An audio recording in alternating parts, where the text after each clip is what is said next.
As far as I've learned it, there are two basic categories of stress.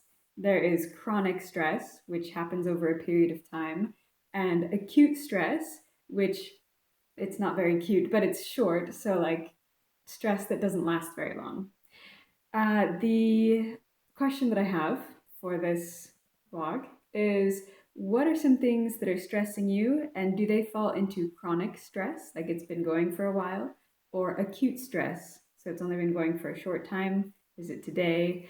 Um, the reason that I was thinking about this is because where I went to school in the US, we had finals week. So there were, well, finals week. It wasn't 7 days, it was like 3 or 4 days, depending on whether it was a semester or a term.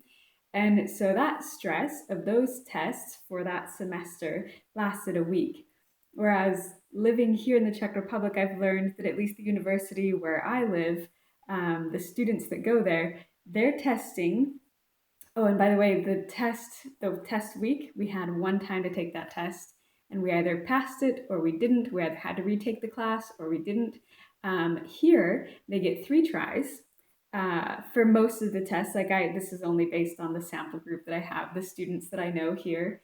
They have 3 times to take the test, and they have those tries over the period of a month. So when we're talking about acute stress and chronic stress, um, I had acute stress at the university, 4 days, one time, take the test. Here they have chronic for an entire month. These 4 students are studying for their exams that they take 2 or 3 times, unless they do really well on the first time, in which case that shortens their stress. But still, over a month, that's a long time. And I do realize that there isn't necessarily a right or wrong way to test, and that testing is a way to learn, because you learn what you don't know from that test. And so there's lots of good ways to learn through testing.